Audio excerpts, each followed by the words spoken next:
You ready? Yeah. You ready? All right, hold on. Here we go.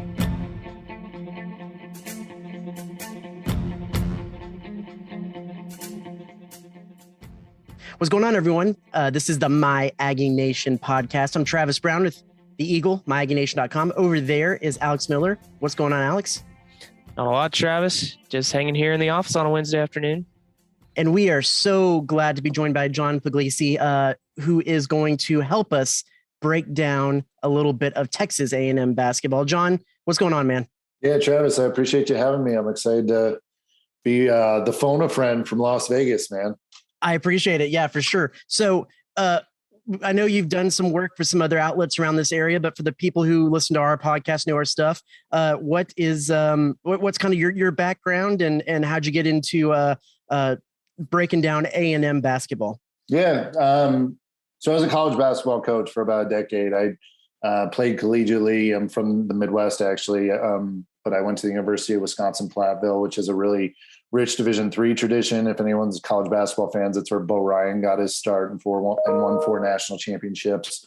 I was really fortunate to start coaching collegiately right away. I worked for Mike Dean, who was the head coach at Marquette, and Lamar and Siena and a bunch of other places. And I worked for him at Wagner College, which is a small Division I school in the Northeast, and coached Division II, coached Division III, coached AAU.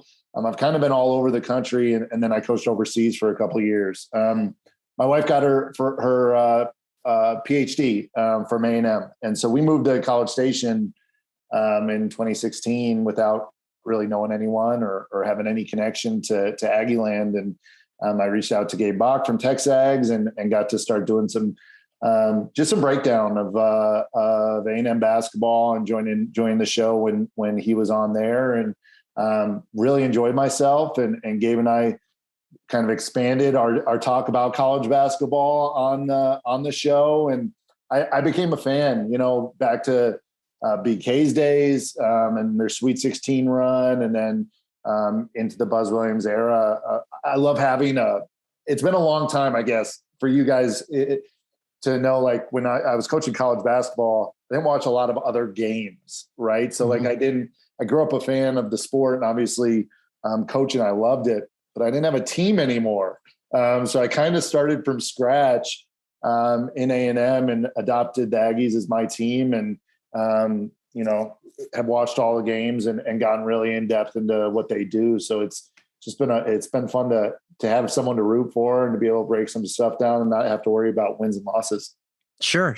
So, of course, we know A&M is 18-11, 7-9 in conference play heading into the last 2 games of the regular season for them. They play Alabama tonight. We're actually recording this on Wednesday before the game happens. So, but we won't exactly know how that shakes out. But we want to talk about some things generally in the past and moving forward into the future. So, John, what have you seen from this A&M team so far?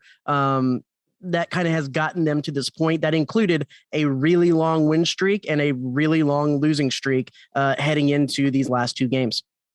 Yeah. I mean, if you look at this is a tale of two seasons for them, really. I mean, you talk about starting 15-2 and having some great wins. I mean, and even the couple losses that they had were good games. And that was Wisconsin and TCU. I mean, Wisconsin has proven to be the best team in the Big Ten with their Big Ten championship that they won last night against Purdue. And then, they lost to a really good TCU team, and TCU's had a good season.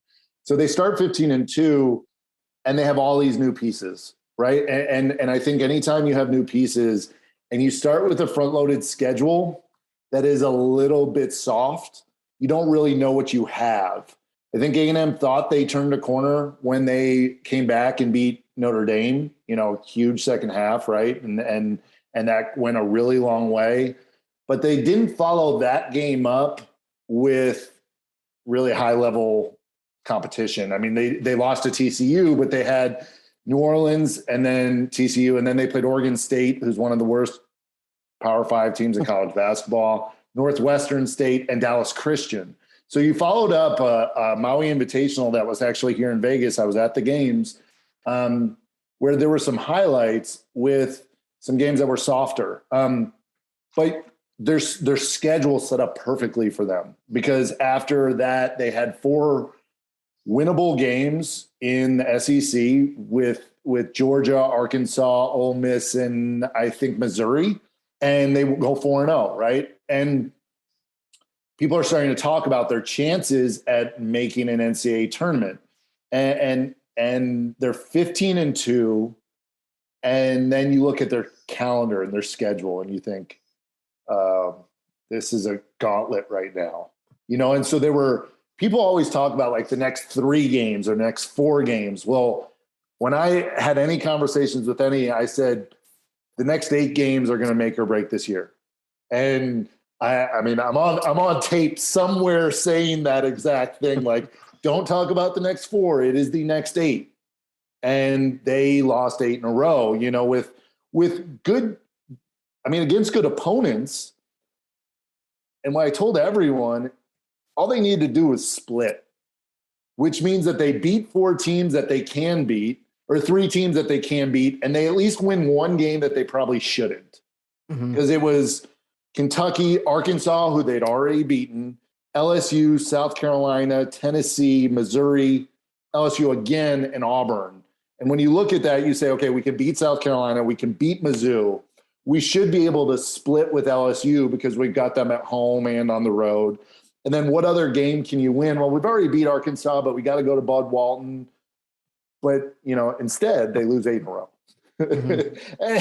and so then you're trying to figure out, like, where do we go as a coaching staff, and how do we turn this thing around? And so they beat Florida and they lose to Vandy, and then they win games against Ole Miss and Georgia.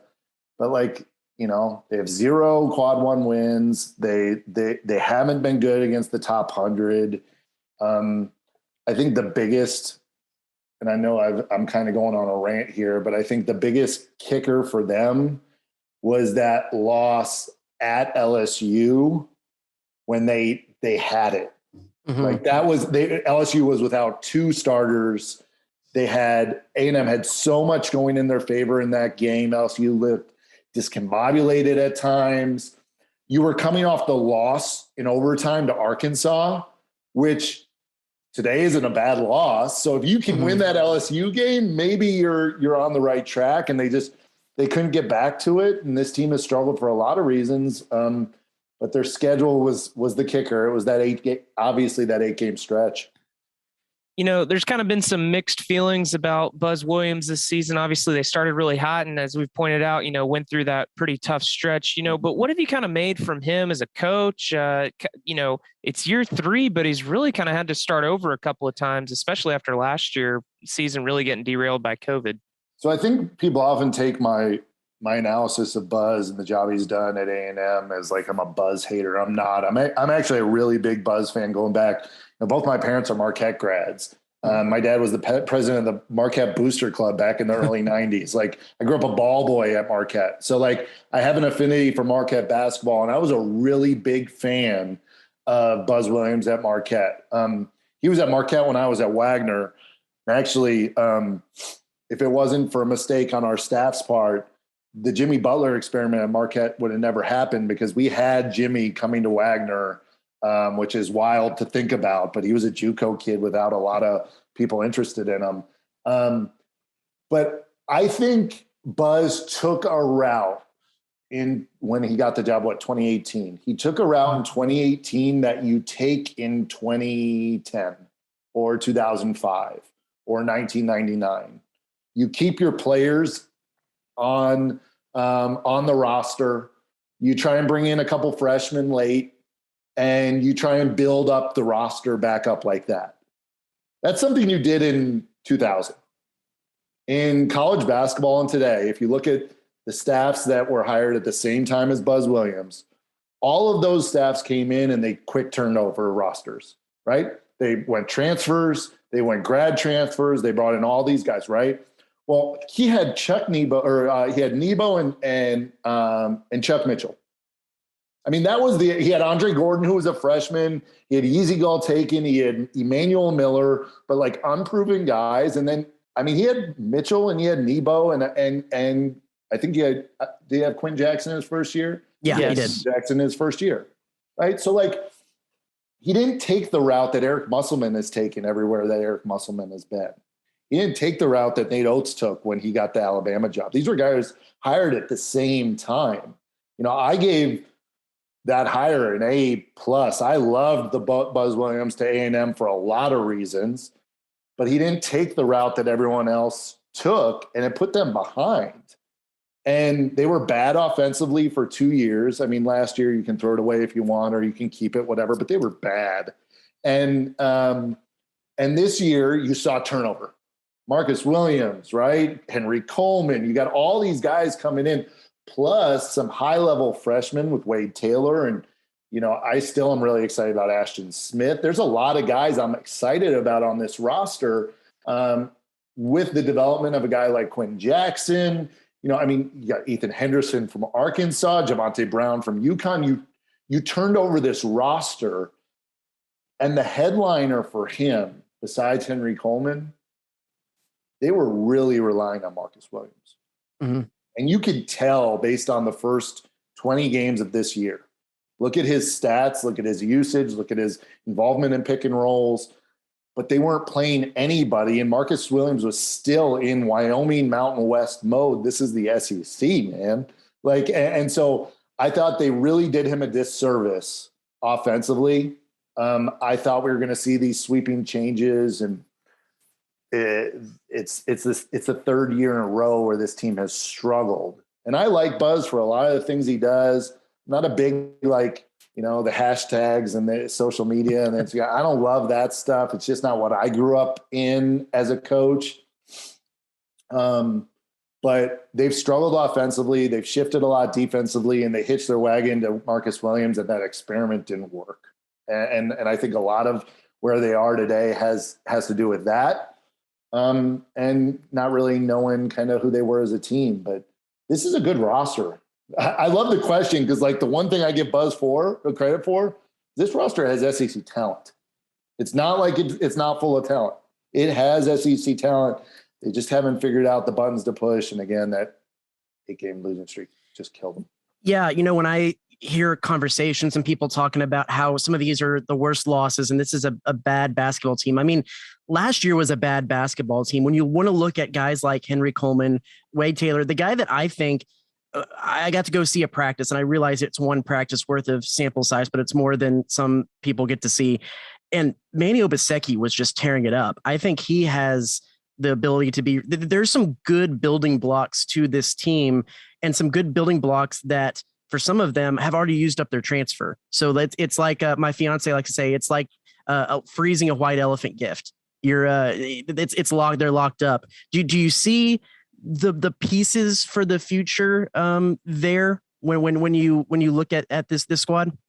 I do. I mean, I don't think, without an inside look, I mean, I watched Manny in high school, and I watched him play AU, and his game translates to this level. I think he's going to be I think he has the potential to be a star in the SEC in sophomore, junior year. I think the problem that they're running into is, one, size in SEC play, and is two, I think they've changed a lot on the fly throughout the year. Meaning Javonte Brown started the first handful of games. Then they went away from Javonte. And this is just my opinion, but they had success going small against Notre Dame in the second half, and they won that game because of Aaron Cash and his ability to switch 5 guys and then play a little bit smaller with Henry Coleman at the 5. And they lost track of who they wanted to be early in the year, with Javonte Brown and Ethan Henderson and Henry Coleman and Aaron Cash kind of being like a 4-headed monster for 2 positions. And when you bring in guys like Manny, and you have Tyrese Radford, who's at the end of his stop, who, you know, Buzz knew really well, like, you can't bring in guys and not play them, because in the future, what's going to happen? Mm-hmm. Transfers and recruits are going to say, well, you only played Manny Obaseki, who was a 94 grade on ESPN's top, 15 5 minutes a game. Why would I come play for you? Or you sat Marcus Williams halfway through the year. Why would I come play for you? So like there is that side of it. Travis, I think this team is in a good spot for the future because, like you said, can they leave? Not without having to sit out. I mean, Marcus Williams can go wherever he wants, but he's going to have to sit out a year. But I also like their young guys. And I think if these guys stick around, I think it's a good team. Like, I wish Quinn Jackson had a 7th year of eligibility. Because I think he's coming into his own. And I really like Aaron Cash. And I think Andre Gordon is one of the better leaders in the country in college basketball. And I don't think he gets enough credit. But it'll be interesting what kind of turnover happens after this year, because you always see it. Like, does Hassan Diarra want to play behind Wade Taylor, who's kind of taking the ball? Is Marcus Williams going to leave? Does Javonte Brown want to stick around? Depending on who they're bringing in, like what's Ashton Smith going to do? Is Manny happy? I mean, there's a lot of questions that I don't think we know the answers to. And I think it's been impressive that they kept this team together the way they did, obviously without Marcus, and we'll see what happens. Obviously that's kind of the outlier. Yeah. For those of you who haven't kept up, Marcus Williams hasn't played in the last 3 games. Buzz Williams said it's an indefinite leave of absence for him. And they said, when asked if he would be welcome back to the fold, if he wanted to come back to the program, he said, well, we'll have to see how that shakes out. Question I've asked a couple of the guys, and I know a lot have said of this program and the way they're recruiting next year. I think from rankings, they're in about the 80s for the next recruiting class. But from what we talked about in this team turnover in the transfer portal era, how much can you weigh into a recruiting class the next year until you see what the transfer portal shakes out? And kind of a side note to that, how much of Buzz Williams' success here is going to be hinged on here in the next year or two being able to bring in an actual impact 5? Yeah, I mean, like, could you imagine this team with Josh Nebo? Yeah. I mean, like, honestly, Josh Nebo was not he played at St. Francis, Pennsylvania, in the same league that I coached in at Wagner. Like, Josh Nebo was not someone who a lot of people were super excited about, right? Like, but could you imagine if you had a guy like him? But here's the problem. Like, anytime you talk about, like, how about an impact 5? Well, who's he going to play with? Because Henry Coleman is not a stretch 4. Henry Coleman and he's not a back to the basket 5. Yeah. He's a 15 feet in guy. So unless you're doing something to really connect the 4 and the 5 where the stretch big isn't necessary, then getting another big, which you need, is almost moot unless you go high-low and you play like Tommy Lloyd is at Arizona with the 2 bigs. And, that's been the thing to me that's missing. It's not necessarily the size. I mean, it is size is important, but it's a stretch guy because Aaron Cash, I know his stats from junior college say he shot like 45% from 3, but I think I've seen him take 2 threes and both hit. I don't know if they hit the rim, so like, I think some of it is the combination, when you play guys like Ethan Henderson and Henry Coleman together, well, they are the same player. And like Javonte Brown is not super skilled, but when he plays with energy and effort, like he's a strong contributor on the floor. But I think they need to bring in stretch guys with size because I think, in my opinion, that's what they're missing. They're missing a guy who can, roll and then replace out to the top of the key and be a threat. And then you can dump it down low to a guy like Henry Coleman and he can make a play. But yeah, they have to bring in someone who can be an impact guy. The God's honest truth is here, Travis, is it's not happening in the high school market today. If you're not one of the, blue bloods who's getting a top 10 pick. So you have to go transfer portal. And is someone going to want to come in and play for them? I also think you need some size on the wing, and Manny is a high level guy with the ball in his hands, but he's 6'2". Tyrese Radford 6'2". Their guards are 6 foot and below, except for maybe Marcus Williams, who's 6'2". So they don't have 6'5" guys on the wing. Even Q plays like he's 6'7", but Q's 6'3". So I think they need some size on the wing. I think they need someone down low, but I think they need stretch guys and skill guys to combine with like what Buzz's teams always have been, which is like toughness, grit, intensity, fire, and like a refuse to lose attitude. Mm-hmm. Well, John, we've kind of been looking at the future, but here in the here and now, right now, as A&M's kind of closing the home stretch of this regular season, you know, Alabama tonight on the road, a winnable game against Mississippi State on Saturday, you know, kind of looking at this season in particular, you know, you kind of had the high of highs and the low of lows. Mid-January, you're starting to question maybe this team could potentially not sneak into the NCAA tournament. And then a couple of weeks ago, you're wondering if they're ever going to win a game again. You know, I think Travis and I did the math. Bearing A&M losing their last 3 games, they're still likely to make the NIT. Do you see this season as a success, and kind of where do you see the Aggies heading as they close out the regular season into the SEC tournament? I think everybody was pretty excited because, you know, in year 3 at Marquette and year 3 at Virginia Tech, he took those teams to the NCAA tournament. He took over a really bad situation at Virginia Tech and did a great job. You know, I mean, at Marquette, he took over Tom Crean's Final Four run, and you know, he got him back to the tournament every year except for his last and Sweet 16 in year 3. I think the NIT is a win because I think postseason is a win. You know, them making the NIT is going to be a product of these qualifying teams and the conference tournaments, right? Like, this is not a lock because the NIT also really cares about the type of revenue you can bring in at the gate. So there's a lot that goes into that. I don't think this year is a failure, despite a lot of fans probably feeling like it is because of that huge 8-game losing streak. I mean, you had everyone, look at like the Kentucky game and the LSU game. And I mean, Reed Arena was packed and people were excited. And so to me, the failure is that you couldn't keep those fans engaged because of that losing streak that you went on.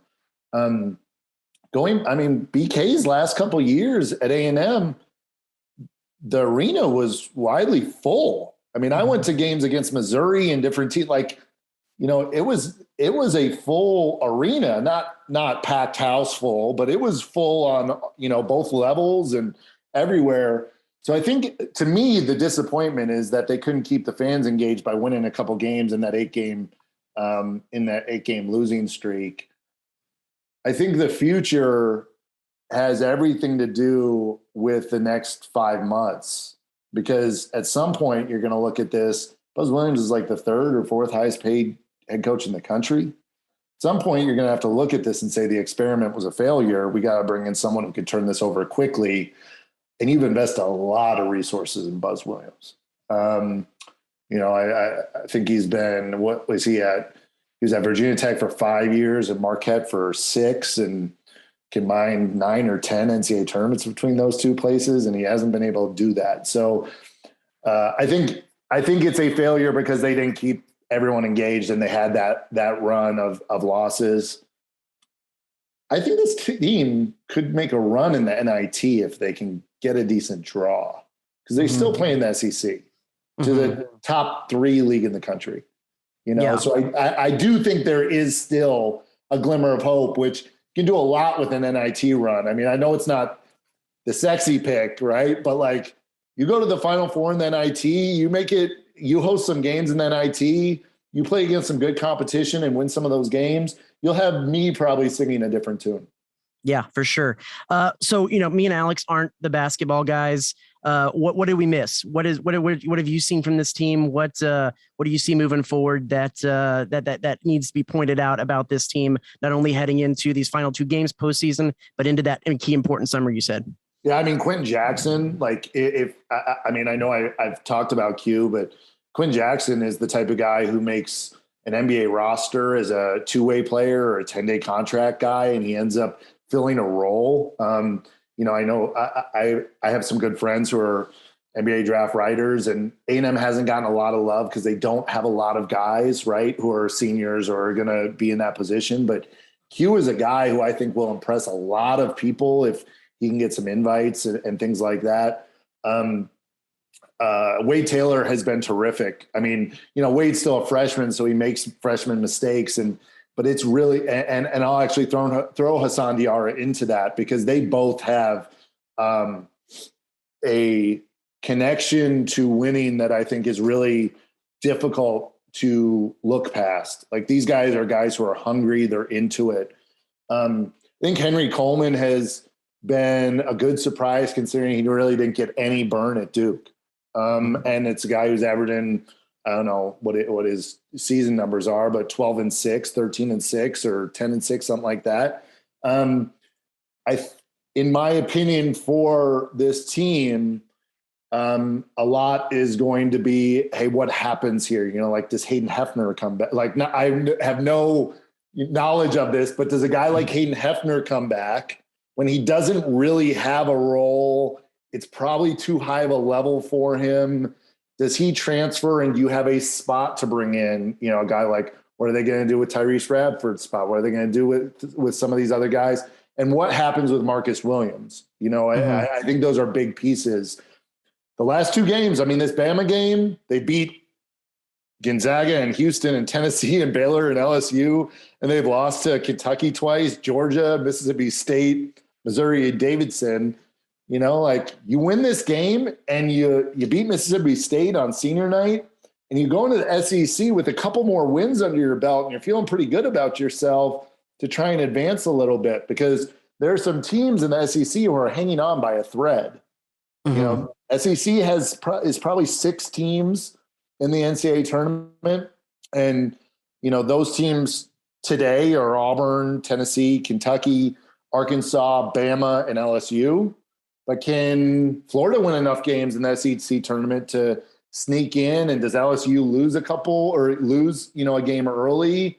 Like, Mike White's job riding on it? Like, there's some exciting storylines in SEC play right now that aren't getting the attention because it's not the Big 12 right now or the Big 10. For sure. Well, that's about all the time we have this week for the My Aggie Nation podcast, but we're so glad to have a Las Vegas bureau of the podcast now. And we will be definitely leaning on you a little bit more in the weeks to come, as it looks like there will be some more postseason play for the Aggies, should they be able to take care of their business. Again, also we have A&M baseball up at the Frisco Classic this weekend, getting their first bout at some Power 5 play. We'll see if they can get some run support for those pitchers, which has been a little bit of an issue for them as of late. We'll talk about that probably a little bit more next week after that all shakes out. So for John and Alex, I'm Travis Brown. This is the My Aggie Nation podcast, and we'll see you next week. It seems like every day, everything just has a way to burst at the seams. But if we don't watch what we're doing, our hearts will get ruined by silly things. Good love ain't easy, girl, we know that's true. And if we wanna keep it, we gotta watch everything that we do, yeah. Don't wanna make sure, my baby, make sure you're sticking with me. Don't wanna make sure that we'll be all that we can be, all that we can be. All the